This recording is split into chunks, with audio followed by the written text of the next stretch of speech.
it was really hard to see Jamie this season because he's such a man of honor and integrity. Like that's his whole identity, is, and you see him so torn in this season. He's putting on the red coat.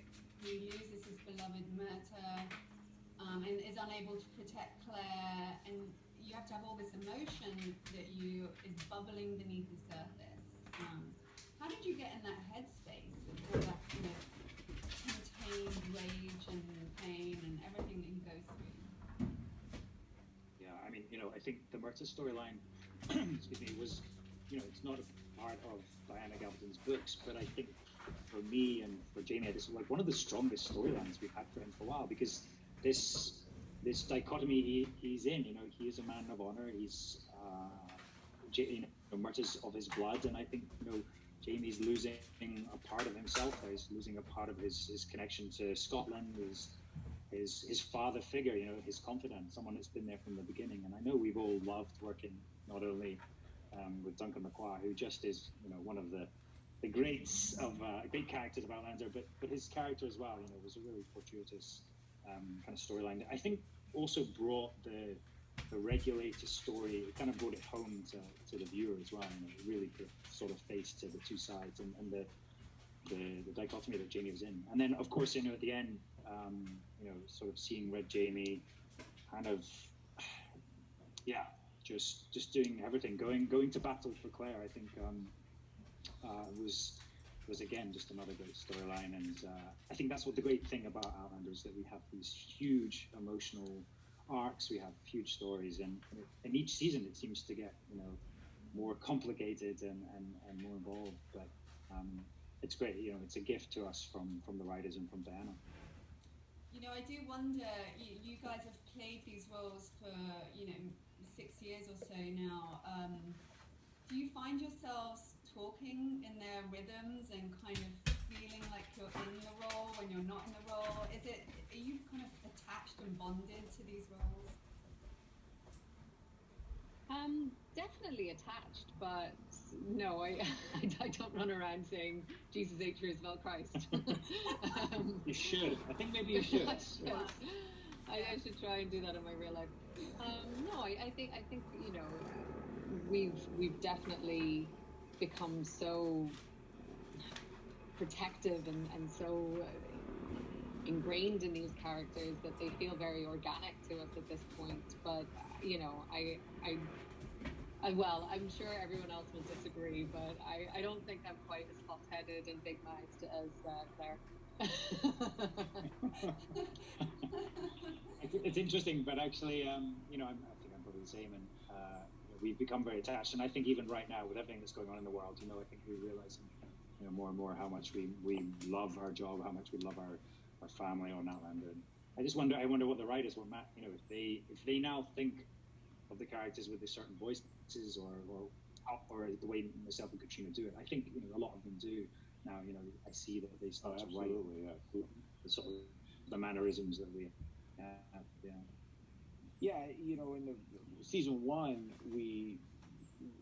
certainly early on in season one, we did write to you guys, in the sense, and then we wrote, and then over as the seasons go on and on and on, there are certain things that you guys do, and then we write to those things, and we but it's always a collaboration between writer, director, actor, the whole group of us. So I think we try to, but we have a great starting point with the books, and we do what we can, and there's a lot of fantastic dialogue that we try to pull right out of the books, and I know Cat and Sam they try to do that as much as possible when we're telling these stories. So You touched on the costumes a little bit earlier when you were talking about the 1960s house scene, but this is the first season with Trisha Bigger, right, as your costume designer. Do you guys have some favorite costumes from this season? I have to say that I think in this, I forget if it was episode 10, but Claire is wearing this amazing full long skirt with a pistol tucked into her belt. Like it's it's like an accessory. I mean, some of the looks and the quotes, and it's all just so amazing. Do you have favorites? Yeah, I mean, I think Trisha has done an incredible job this season. You know, I don't think it's the easiest thing to come in sort of this deep into a show and to be able to put your own stamp on things while also respecting what has gone before. And I think she's been able to do that really beautifully. And for me, I mean, for Claire, you know, I do that blue sort of riding coat that I have is really, really stunning. But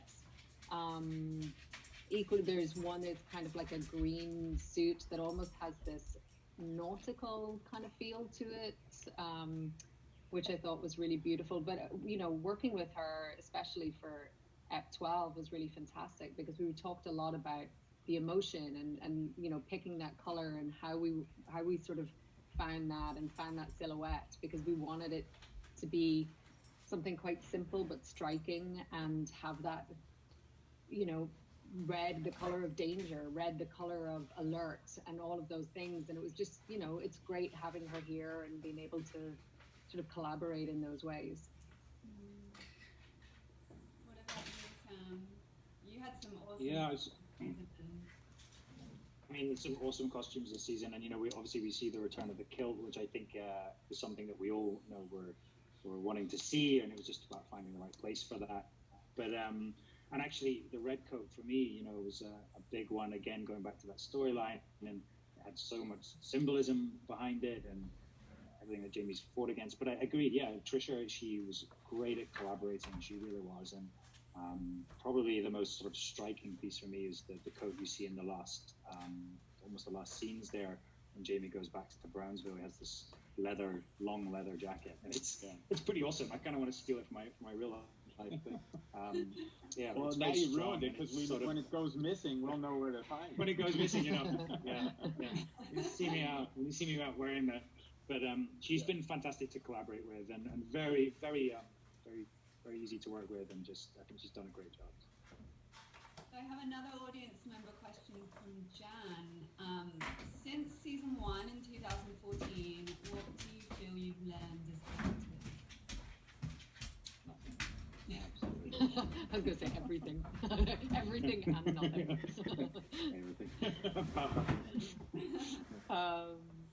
Oh God, I mean, I was so green. I mean, I had hardly done anything before I started Outlander, so I've learned all the technical terms, what a mark is, all of those things. No, I think one of the greatest things about being on a show for this long and having the sort of environment that we have with Outlander is to, first of all, trust yourself, but also allow yourself to constantly be surprised. I think by our characters, by storylines, you know, it's not very often that you get this long to tell a story, and it's really lovely to continually be learning new things about your character. Yeah, I mean, I think I would agree totally. You know, it's impossible to be complacent on the show. As I said, you know, it's constantly moving. It's gone from Scotland through France to the Caribbean and now in America, and it feels like a completely different show. You know, we're talking about America now in its infancy, and there's so many parallels going on right now. But it's been a great show to learn on, and I think Julia and I, you know, coming in very green, we've experienced a lot, you know, and I think it's also given us great opportunity as well, and great people to work with. You know, we've learned a lot from our co-stars and our writers and our showrunners. So it's been it's been a good experience. I just wish we were 20 years younger. Don't we all? So this is really one from Matthew, but you guys, I'd love to hear from you. If you could throw the book out, what would you do with Claire and Jamie and Brianna and Roger? What would happen? And you can all answer this, but this is good. Yeah. Well, I would probably, given this moment in time, I would probably have them set sail for maybe Hawaii and set up some sort of medical facility and then On the beach, yeah. Yeah, on the beach, somewhere on the beach.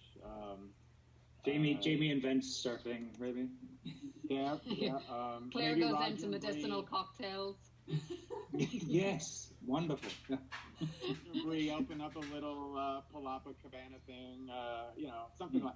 I think if being serious, to throw out the book, I don't know, given the state of the world, I would probably just have them go back to Scotland and do something in Scotland and be in the Highlands, or just because that's where we film, and we may be able to control the world a little better there. I know that we're all dying to get back to work, but I don't know. Kat, Sam, do you guys throw out the book? I never even thought of it. I don't know. I'm really into your Hawaii idea. Yeah. I'm sold on that. Yeah. Yeah. A little I medicinal. don't know. I think throwing out the book, I wouldn't want to incur the wrath of Diana Gabaldon and her amazing fans. Yeah. So I think, yeah. But I mean, I think we'll miss Scotland, in the character of Scotland, and I think, yeah, it would be nice to sort of revisit some of that early season stuff. Now, I did just mention the character of Brianna, who's obviously played by the brilliant Sophie Skelton. And that sort of leads me to another audience question from JLS, who says, what is a particular scene for you, Katrina, with Brie that you found challenging this season? There's some great scenes with you guys. I think challenging. I'm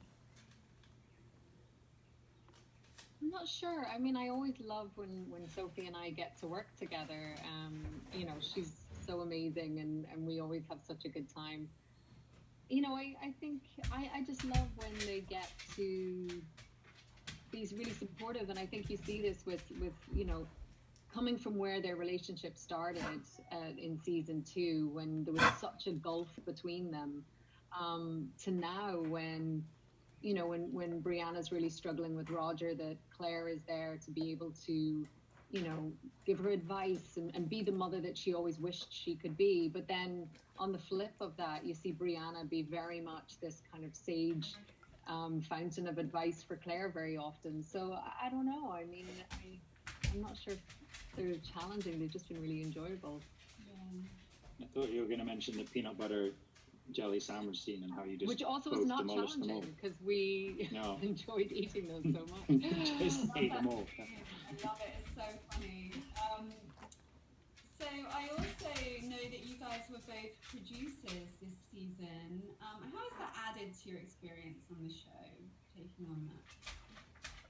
We have a new bar backstage. It's very Do you busy. approve this bar? Yes, yeah, I've been quite busy with that. But no, I think we both we got the credit, which has been fantastic, and just to be involved in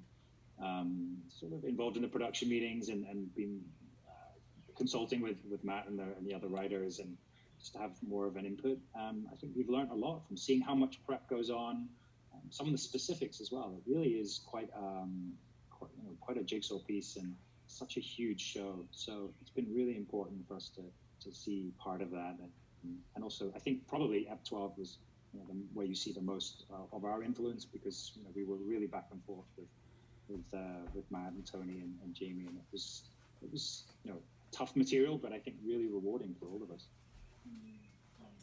Yeah, I think we've been in such a unique position where Sam and I, since day one on this show, have sort of been the two characters with which the story has been told.